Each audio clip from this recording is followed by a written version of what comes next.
नमस्कार दोस्तों, मैं आपका होस्ट डॉक्टर हेमंत मल्होत्रा। तो आज हम आए हैं बाबा सोडल जी के मेले में, जो कि जालंधर का सबसे पावन और सबसे मशहूर मेला है, जिसका इतिहास 300 साल पुराना है। तो आइए अब दर्शन करते हैं बाबा सोडल जी के और साथ साथ में उनकी कथा भी श्रवण करते हैं। जय बाबा सोडल।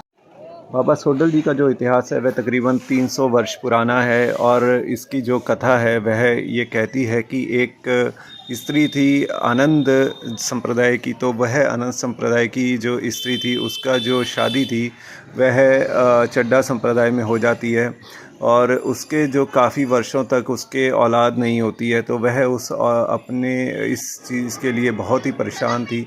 तो वह काफ़ी संतों के यहाँ जाती थी। तो उसको किसी ने बताया कि आप जालंधर में जाइए, जालंधर में वहाँ पर अत्र जो मुनि है उनका आश्रम है, तो आप अत्र मुनि के पास जाइए, वह आपकी यह इच्छा ज़रूर पूरी कर सकते हैं। तो वह यहाँ पर अत्र मुनि के आश्रम में आती हैं, और अत्र मुनि के आश्रम में आकर वह नित्य यहाँ पे सेवा करती हैं। तो वह नित्य सेवा करती हैं और रोज़ चली जाती हैं। तो इससे अत्र मुनि जो है बहुत प्रभावित हुए। तो उन्होंने उस स्त्री को बोला कि बेटी, तुम यहाँ नित्य आती हो, नित्य आके सेवा करके चले जाती हो, मैं इससे बहुत प्रसन्न हूँ, मांगो कोई वरदान मांगो। तो उन्होंने कहा कि भगवान आप अंतर्यामी हैं, आप स्वयं इस मेरी जो दशा है उसको आप देख सकते हो, और आप मेरी जो है मनोकामना को पूर्ण कर सकते हो। तो वह इतना कह के चले जाती है। तो अगले दिन जब वह आती है तो अत्र मुनि उसे बोलते हैं कि बेटी, आपके जो भाग्य में जो औलाद का सुख वह नहीं है बिल्कुल भी।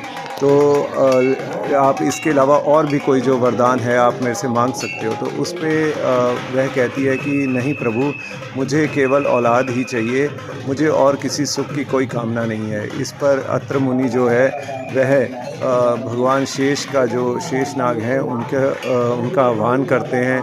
तो उनके आह्वान पे भगवान शेष वहाँ पे प्रकट होते हैं, और वह भगवान शेष उनसे उनकी मनोकामना पूछते हैं। तो वह बोलते हैं कि मेरे यहाँ पे ये सेविका आती है, तो इस सेविका को कोई औलाद नहीं है, कृपा करके इससे जो है आप औलाद होने का आशीर्वाद दें। उस पर शेष जी कहते हैं कि हे मुनि, इसके जो भाग्य में बिल्कुल भी औलाद का सुख नहीं है, आप इसके अलावा और कुछ मांग ले। उन्होंने कहा कि नहीं प्रभु, मुझे केवल और केवल इसके लिए औलाद ही चाहिए, मैं अपनी जो भक्त है उसको निराश नहीं कर सकता। उस पर भगवान शेष कहते हैं कि ठीक है, यदि आप इतना ही ज़िद कर रहे हैं तो मैं खुद इसके यहाँ पर पुत्र बनकर आऊँगा, लेकिन मेरी एक शर्त है कि यदि जिस दिन भी ये मेरा अपमान कर देगी मैं उसी दिन वापस चला जाऊँगा। तो इतना कह के वह अंतर्ध्यान हो गए।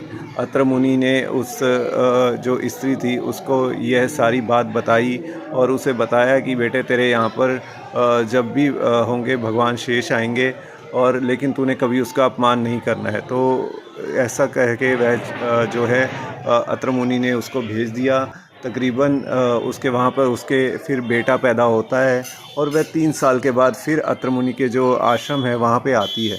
तो अत्र मुनि के आश्रम में आकर वह जो अत्र मुनि के वहाँ के आश्रम के वस्त्र लेकर, तो उसको वहाँ पर तालाब जो था वहाँ पे वह धोने लगती है। तो जो भगवान सोडल होते हैं, बालक सोडल वहाँ पे खेल रहे होते हैं। तो वह माता को बोलते हैं, माता मेरे को भूख लगी है। तो माता उनको बोलती है कि अभी तो बेटा तू खा के आया था, मुझे ज़रा वस्त्र धोने दे, उसके बाद में मैं जो ये तेरे को खाने के लिए कुछ ना कुछ दे दूँगी। तो वो कहते हैं नहीं माता, तू मेरे को मट्ठी दे दे खाने के लिए। वो नहीं मानते। माता कहती है ठीक है, मैं थोड़ी देर बाद तेरे को खाने को दे दूँगी, मेरे को पहले वस्त्र धोने दे।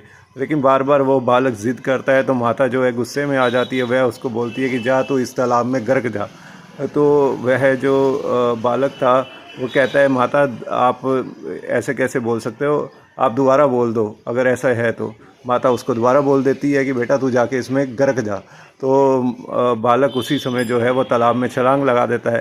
तो माता उसको देखकर एकदम चिल्ला उठती है। जैसे ही वो डूबने लगता है तो माता उसके सिर के बाल पकड़ती है, तो देखती है कि वह तो एक सांप की पूँछ है। तो जैसे ही उसको वह एकदम छोड़ देती है और वो ज़ोर ज़ोर से चिल्लाती है। उसी समय फिर उस तालाब में से जो सोडल भगवान शेष के अवतार में वहाँ पर प्रकट होते हैं, और प्रकट होकर माता को दर्शन देते हैं। और उनको बोलते हैं कि माता मैंने अपना वचन जो था वह पूर्ण किया, अब जो लेकिन मैं हमेशा आपके नाम से आपके ही द्वारा जाना जाऊंगा और यहाँ पर मैं हमेशा हमेशा के लिए यहीं पर ही रहूँगा और यही मेरा पूर्ण स्वरूप है। और यहाँ पर जितने भी चड्डा वंश हैं, आनंद वंश है, उनको यहाँ पर आना ही होगा और ये जब यहाँ पर आकर वह मेरे यहाँ पर शीश नवाएंगे और तभी वह सुख समृद्धि को पाएंगे। ऐसा कहकर वह अंतर्ध्यान हो गए। और जो अनंत चतुर्दशी का दिन होता है, भाद्रपद शुक्ल की जो चतुर्दशी होती है, उस दिन ही बाबा सोडल जी का यह पावन जो मेला है वह हर साल मनाया जाता है। जय सोडल भगवान की।